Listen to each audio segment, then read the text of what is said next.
Hai, mari kita pelajari tentang jenis-jenis cerita fiksi. Jadi, perhatikan dan simak video ini baik-baik ya. Jenis-jenis cerita fiksi yang pertama adalah fabel. Fabel adalah cerita rakyat yang tokoh pelakunya berupa binatang dan binatang tersebut berperilaku seperti manusia. Contohnya, cerita kancil yang cerdik dan serigala yang licik. Yang kedua, legenda.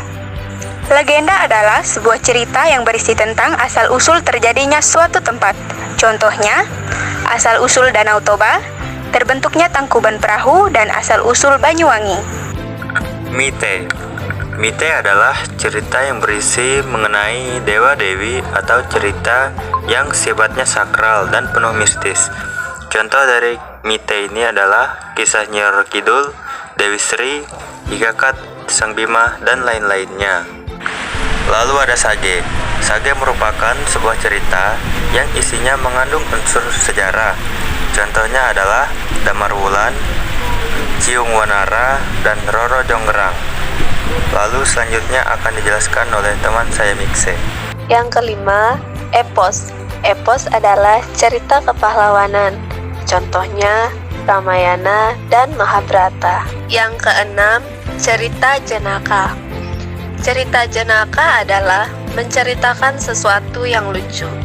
Contohnya, cerita Pak Pandir, Pak Belalang, dan cerita Si Kabayan.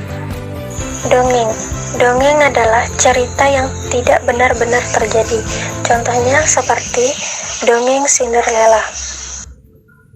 Sedangkan cerpen atau cerita pendek merupakan jenis karya sastra dengan jalan cerita kurang dari 1000 kata. Contohnya seperti cerpen Tamasya dengan Perahu Bugis karangan Usman. Novel. Novel adalah karangan prosa panjang yang mengandung rangkaian cerita kehidupan seseorang dengan orang-orang di sekelilingnya yang menonjolkan watak dan sifat setiap pelaku. Contoh, novel Harry Potter karya J.K. Rowling. Sekian dan terima kasih.